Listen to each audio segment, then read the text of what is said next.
Cette semaine, les marchés donnent une impression trompeuse de calme. Les indices tiennent encore, mais plusieurs signaux importants viennent rappeler que le risque est loin d'avoir disparu.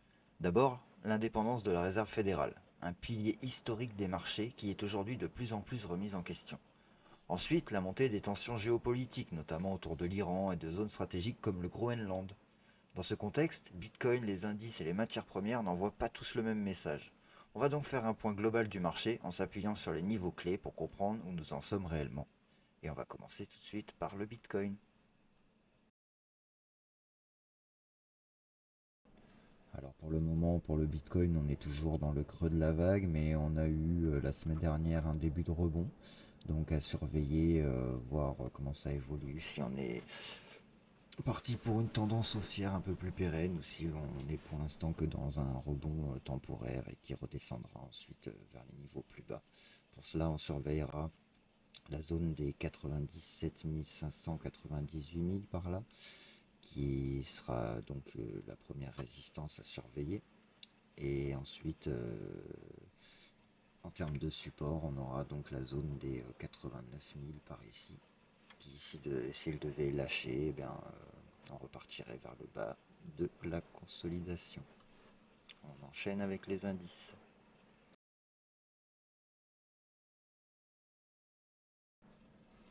Alors on commence par le Nasdaq, qui est pour l'instant coincé sous sa résistance qui tient depuis fin octobre. On surveillera donc le niveau des 26 000 qui, s'il devait être franchi avec beaucoup de volume et une grosse conviction haussière, pourrait relancer un rallye haussier comme ici. Voilà. Pour l'instant, on ne sait pas si on est dans une consolidation avant une reprise haussière ou si on aura un essoufflement et qui nous ramènera peut-être vers quelque chose d'un peu plus profond. Donc en termes de support, le premier support à surveiller sera celui des 25 150. Pour le S&P 500, on est un peu dans la même configuration. Donc voilà, niveau à surveiller, ce sera le niveau des 6 900, 7000. Pareil, même principe, si on franchit à la hausse, on pourra peut-être assister à un rallye haussier du tonnerre, ou alors si on franchit la zone des 6824 à la baisse, on pourra partir soit dans le range, soit peut-être vers un essoufflement de la tendance en cours, et ensuite voilà, aller peut-être chercher un peu plus bas. Le Dow Jones, lui, c'est pas tout à fait la même chose parce que lui, il est clairement dans un rallye haussier déjà. Donc voilà, le RSI fatigue un petit peu, mais il est toujours quand même très haussier. Bon, on surveillera cette zone-là des 49 600.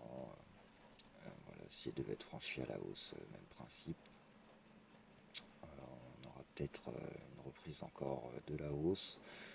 Mais bon, voilà, ça a déjà pas mal monté, donc méfiance, méfiance quand même. Voilà, au niveau des supports, on sera plutôt par ici, quoi, au niveau des 47 700, quoi. 47 700 à surveiller. Voilà pour le Dow Jones. Le Russell 2000, l'indice des small et mid caps, qui lui, par contre, s'est bien déchaîné. Il est sorti de sa consolidation et a commencé un bel début de tendance haussière. Donc là, on surveillera le niveau des 2700 qui est donc la résistance entre guillemets de la semaine dernière. Mais bon, là pour l'instant, on est parti sur quelque chose de très haussier. Voilà. Donc pour l'instant, le Russell 2000 plutôt très haussier. L'Eurostock 50, lui, c'est pareil, un beau rallye la semaine dernière qui a démarré, une belle tendance haussière qui s'est mise en place suite à la sortie de la consolidation. Donc on surveillera la résistance entre guillemets parce que ça n'a pas été testé non plus incroyablement, c'est une résistance court terme, on est dans de la découverte de prix, donc pour l'instant voilà, on reste prudent. Mais le franchissement des 6050 pourrait donc signifier la continuation de la tendance haussière en cours. En termes de support, on surveillera peut-être la zone des 5900, qui est le support le plus proche pour le moment. Après, on peut toujours aller retester l'ancienne résistance ici. 5800, ce serait pas dramatique, ce serait assez logique finalement. Donc Eurostock 50 plutôt haussier en ce moment. Le CAC 40, lui par contre, il galère un petit peu plus. On essaye de sortir de la résistance qui est en place depuis un bon moment, qui est en place depuis mars 2024. Donc voilà, on essaye de franchir, on joue un petit peu avec la résistance, à surveiller si on arrive à passer avec grande conviction et à se détacher des niveaux des 8300 par là, 8300, 8400. On pourra commencer à assister à un début de rallye aussi.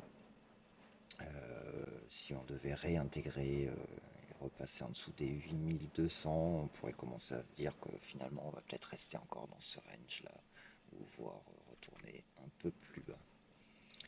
Le DAX, quant à lui, c'est le même principe que l'Eurostock 50. On est sorti de la consolidation, on commence à une petite tendance haussière qui s'est mise en place.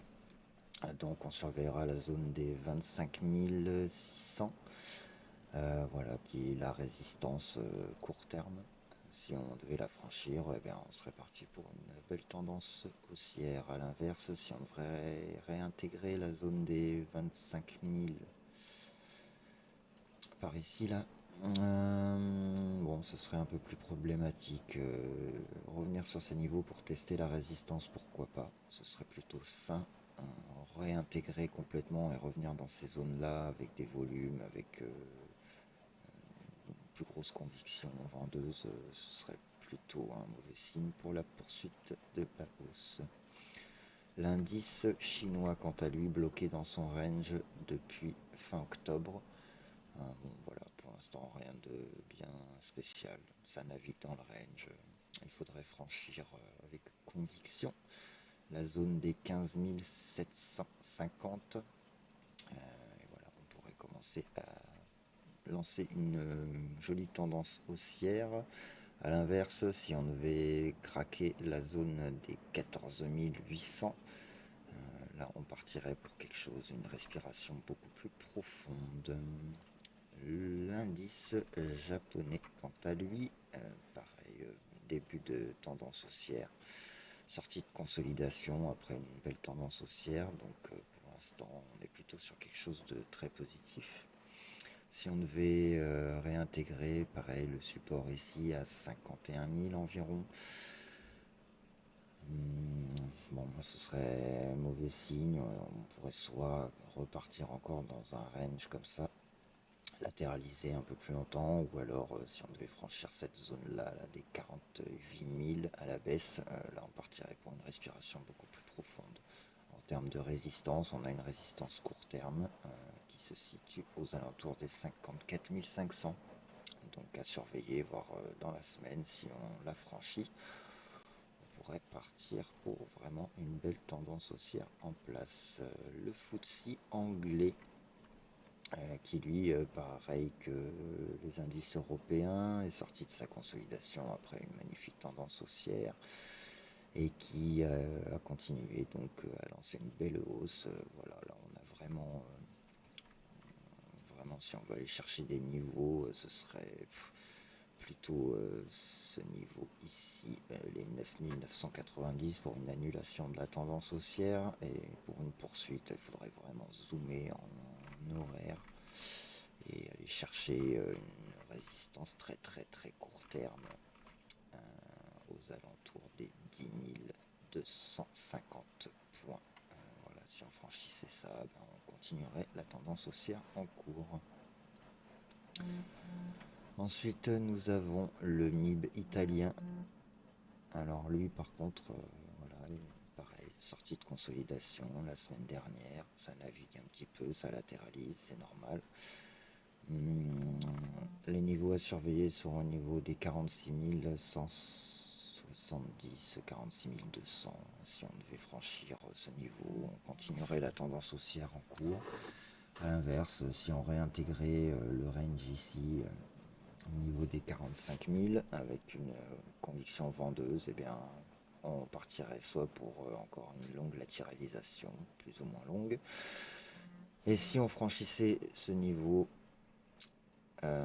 des 42 000 à la baisse, eh bien, on partirait pour une respiration beaucoup plus profonde. Un point pour finir sur l'indice espagnol qui lui par contre est complètement débridé. Ça fait que monter depuis longtemps, depuis avril 2025. Ça monte, ça monte, ça monte.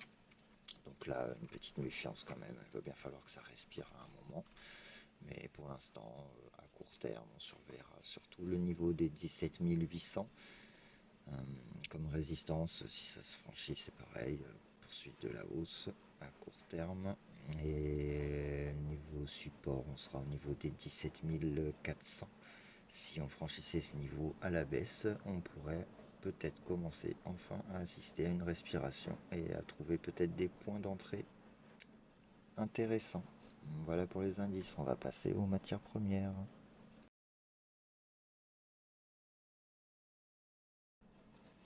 Et on commence avec le gaz naturel, donc qui est sur des zones d'accumulation qui intéresseront plutôt les investisseurs long terme.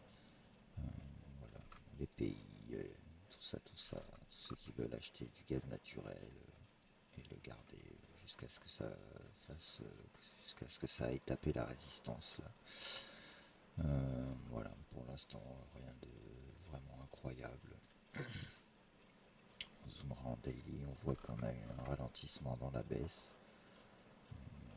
Peut-être un petit quelque chose qui pourrait commencer à se mettre en place dans ces zones-là, mais pour l'instant, on est vraiment baissier, quoi. Le cacao, quant à lui, par contre, c'est en train de valider le support qu'il a testé ici et sur lequel il a pris appui pour faire un rebond. Si jamais il devait repartir ici et franchir la zone des 6050, on pourrait peut-être assister à un début de tendance haussière en place. À noter la divergence RSI. Donc le RSI, vous voyez, qui est à plat ici, qui commence à devenir haussier. Des points bas de plus en plus hauts, des points hauts de plus en plus hauts, alors que sur le graphique, on voit que le prix, lui, est plutôt en tendance haussière, voire en train de latéraliser. Donc c'est plutôt encourageant, on pourrait peut-être assister à un rebond plus marqué, voire un début de tendance haussière sur le cacao. Le gold, quant à lui, voilà, qui est sorti donc de sa zone de consolidation, qui est rentré assez violemment ici, mais qui a fini par refranchir son ancienne résistance. Enfin, le gold, c'est assez erratique en ce moment, avec tout ce qui se passe au niveau géopolitique, tout ça. On voit que les investisseurs savent plus trop sur quel pied danser. Beaucoup de volatilité sur le gold. Voilà, sur le RSI, c'est pas fou. Vous voyez, on a un point haut ici. Le point haut marqué par le prix ici est en fait un point plus bas.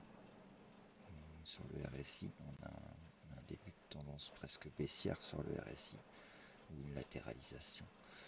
Donc voilà, le gold, moi pour l'instant, je sais pas trop quoi en penser.